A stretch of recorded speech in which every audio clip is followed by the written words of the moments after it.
So is 2026 going to be a good year for buying in Myrtle Beach, or is it going to be like some of the last few years where it's just been kind of chaos? Let's discuss it today. What's happening, guys? It's Jeremy Blanton with Remax Southern Shores, and I figured, hey, it's a new year. It's probably time to give you a little bit of an update as to what's happening in the real estate market here along the Grand Strand. And for those of you who are thinking about making the move in 2026, you're going to want to follow this video pretty closely because it's going to give you a lot of valuable information.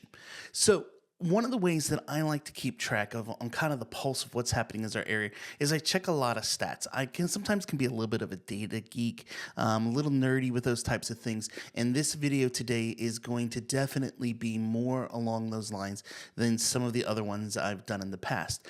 But please trust me when I say don't just gloss over, hit the skip on this and go on to the next one. This video is going to be filled with tons of information to help you make an informed decision about moving to the Myrtle Beach area this year. So for myself, one of the things that I do for my real estate business is I have a real estate coach. His name is Brian Buffini. You don't need to worry about that, but let me just tell you, he is one of the top real estate coaches that is in the country. This man trains close to 30 to 50,000 agents in his program, and twice a year he does what he calls his bold predictions. Now, in these bold predictions, what Brian does is he shares what he sees that's going to happen over the next 6 to 12 months in the real estate market, and he talks on a national level. A lot of his clients are United States based, but he also does a lot of Canadian based stuff. So he kind of shares a little bit more of a national scale on it. So we're going to just share some of the information that he gave, but I'm also going to dive deep into the Myrtle Beach market and share what I found about Myrtle Beach stats that it's really going to be kind of eye-opening. And as I was researching this for this video, it really kind of opened my eyes. So the first thing that Brian kept saying over and over, and I'm going to share some screenshots from his broadcast that he did along the way, but Brian said over and over and over that this year, 2026, is going to be very, very similar to a market of 2019. Now, for those of you who can remember back to 2019, it seems like it's been so long ago, but it's 7 years ago. The market back then in 2019 was pretty strong. It was a good market. There was a lot of options out there for people. People were buying houses. People were selling houses. The market was doing well. So then COVID comes along, and as Brian shared it, it was kind of creating this artificial market. It wasn't really true what was happening because interest rates had dropped so low that they were basically giving people almost free money to purchase a home.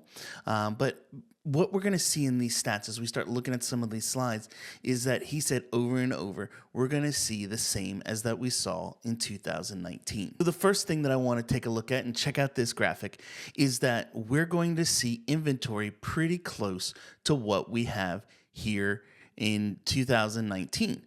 If we look at the graph a minute, in 2019, there was 1.21 million houses available on the market at that time.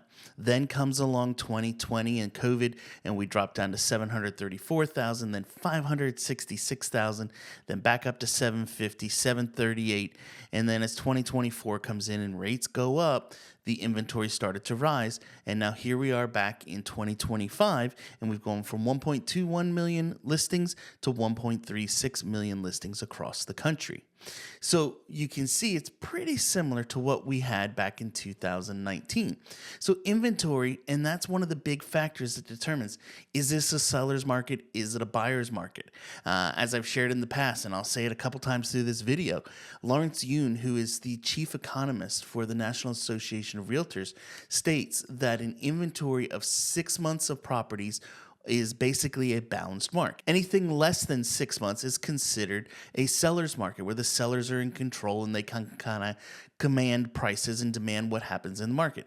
Anything over 6 months becomes a buyer's market, where there's more inventory than there is buyers out there looking right now. And so that's when you start to find the good deals on properties. That's when you're going to start to see people reducing prices greatly just to get their home to sell. But as you can see from the graphic that I shared just a minute ago, we're pretty similar to 2019. A little bit more inventory, but not a significant amount.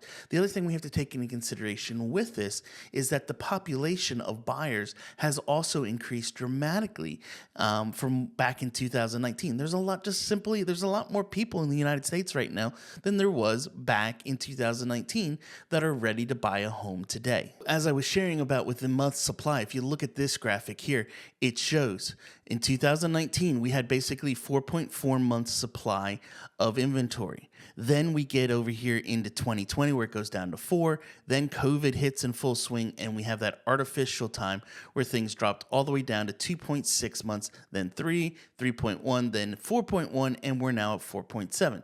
So it's just a little bit higher than it was back in 2019. Next, let's check out the days on the market to get an offer.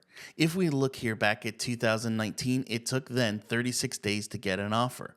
Then comes along COVID, here comes the artificial again, and we drop all the way down to 18 days that a home sat on the market. You guys remember this time. This is when you'd put a home on the market for $200,000, have 10 offers, and it would sell for $250,000. Now, as you go through this and the interest rates started to rise, so did also the days on the market, and we got all the way back up to here we are in 2025 and heading into 2026 at 34 days. So once again, we're kind of in line again with 2019. We're actually a little bit shorter than we were in 2019 by 2 days, but still really similar. Now, the next one that we want to look at is the median home prices. And this one is where things get a little bit better, especially if you're thinking about selling a house. You know, if we look at the graphic here a minute, back in 2019, the median home price for new and existing homes was $312,000. It then rose up to $350,000, $380,000, and it's kind of stayed plateaued right around that $425,000 mark for the last 4 years. Now, if we go and we look at this stuff for the local markets here in Myrtle Beach, which we'll check all of this stuff out here in just a few minutes, you're going to see kind of the same thing follow with all of these graphics here for Myrtle Beach. Now, Myrtle Beach is actually a little bit stronger than across the nation. Why is that? Because we continue to be one of the top places that people want to move. Why are they moving here? Excellent weather, lower cost of living, low property taxes, and also just so many things to do. And having a beach right nearby has continued to leave Myrtle Beach one of the top destinations people want to move here in South Carolina.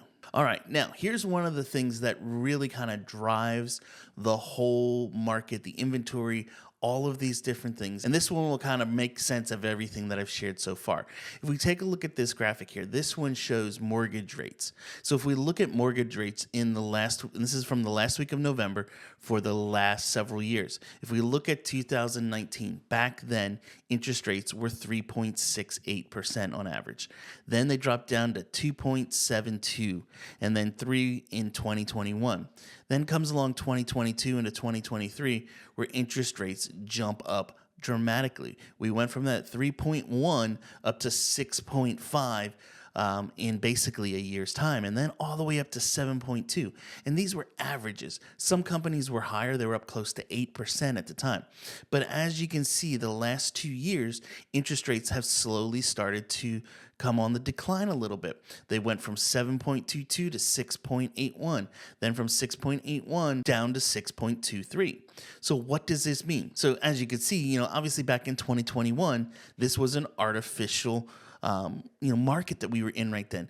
The rates were so low that they were just basically giving away homes, and that's when things were chaotic. So now that they had to kind of regulate things and make things a little bit more stable, here's what we then see moving forward. In this year, one of the things that Brian thinks is going to happen is that interest rates are going to come down a little bit more. We're going to see interest rates go back under that 6% mark. When interest rates drop down, it's going to bring an entire new world of buyers into the market. As he shared in his thing, and here's actually, I took a screenshot of it. When mortgage rates drop from 6.8 below 5.8, 5.5 million additional households will be eligible to buy, including 1.6 million renters. That means there are a ton of buyers out there sitting on the fence right now. Why are they sitting on the fence? Well, prices went up. Well, with prices going up and then interest rates going up, it made it where homes were not affordable for millions of buyers across the country. Well, when those rates come back down, even though the prices aren't dropping, it is allowing them to now be able to purchase a property. So, with this happening, what Brian shared is this graphic right here. And this one kind of blew my mind with the whole thing.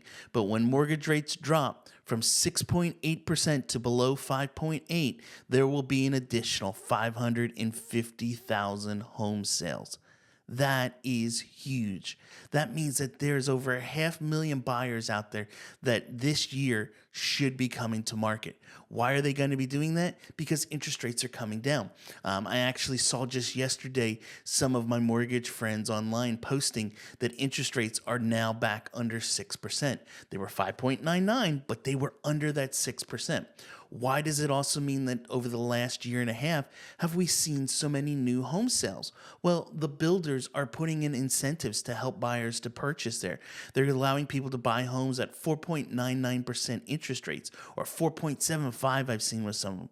Well, when you have those types of discounts that are available, it relates to a huge difference in the price of a home, especially over the life of a loan. It could mean anywhere from $70,000 to $100,000 that you save on that mortgage over the 30-year term. So people have been jumping on those new construction homes left and right. They've also been doing because they get them the warranties. They get something that's brand new, and they're getting a lot of different things. So with that taking place, and it's already, like I said, happening, we expect to see a ton of things coming to market here really, really soon. Now, let's take a minute and let's check in on our local market. First thing we're going to check out is we're going to look at the average sold price from the last few years. Okay, guys, so if we look here, right now I'm in our local MLS market stats, and I have it set to show average sales price. And you can see here, if we go and look at the map, and we just say, hey, let's go back here to January of 2019, you can see that back then, average sales price here in our area was $265,275. But if you look then to what it is today, the latest stats that we have, we are now up to an average price point of $481,920. So pricing has definitely gone up, and it's one of the few things that didn't go back to 2019. We have seen a tremendous increase here in value on properties here in the area. Now let's check out the days on the market. Okay, so if we continue along this trend of looking at things to see, hey, how similar are we to that 2019? Here is average days on the market. And if I go back here to January of 2019, we were at 145 days on the market. That's how long it would take to sell a property. Now, if we go and we look over here at today, we're at 128 days. So it's actually homes selling a little bit faster right now than those were back in even 2019. So in this set, it's actually a little bit better right now than it was even back then. And lastly, let's look at inventory. Okay, so I thought I'd take a minute and jump over into our local MLS and let you guys kind of see what's happening here. You know, Brian shared over and over that he feels we're a lot like 2019 right now. So one of the first places we want to look at is obviously month's supply of inventory. You know, as I've shared in the past, Lawrence Yun has said that any place that has 6 months of inventory is basically a balanced market. So if we go and look at the graph here, and this goes all the way back 10 years, but we're going to basically just focus in from 2019. And so here we are in 2019 January, and you can see that back then we had 5.1 months of inventory. And then, as Brian mentioned in his podcast that he did, we went through the artificial time of COVID where the market kind of just went crazy. And so as you can see here, things started to trend way down, and we hit kind of this artificial low back in May of 2021. Things got a little bit better for the spring market and fall market there, where we kind of went through. And then we hit this other low again in March of 2022. We were back to 1.2. But if we go and we continue to follow along the trend to today, we are sitting right now at 3.6 months of inventory. So, in comparison to what we had in 2019, we're actually a much stronger market right now than other parts of the country. Overall, we're not where we were back in 2020, 2021, 22, but it is still a pretty strong market.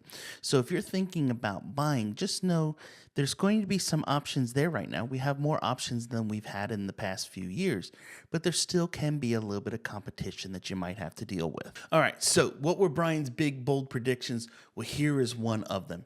He believes that 40% of the real estate transactions that happen this year are going to happen in this first quarter of 2026. So those of you who've been kind of thinking and sitting on the fence for a while, now might be the time to jump and act. Why is that? If we start to sell off the inventory that we have, and you saw we're below what the national average is right now for single family homes inventory. And with that, if that inventory gets bought up quickly here in the beginning of this year, that as we head into quarter 2, 3, and 4 of this year, we're going to see prices start to increase at a rather rapid rate because there's just going to be less properties out there for you to choose from. It also means that if you're picking right now with the inventory as high as it is, you have a little bit of options to pick from. You're not stuck with just taking the one house that you kind of like because it's the only thing available and you have to move right now. So if you're thinking about making the move, down below, you're going to find all my contact information. You can reach out to me over at jeremyblanton.com. You can book a call right there and we can discuss your move to the Myrtle Beach area. You know, while I love to make these videos for y'all and help give you information about moving to Myrtle Beach and what it's like living here, my full-time job is a realtor here in Myrtle Beach. I work with RE/MAX Southern Shores. I've been selling homes here for over 25 years and I've helped thousands of people make the move to Myrtle Beach. So if you're looking to make the move, I'd love to help you do that. Anyway, guys, I hope you found today's video valuable. If you did, do me a favor as always, give it a thumbs up, get the bell on, and I'll catch you in the next one. See ya.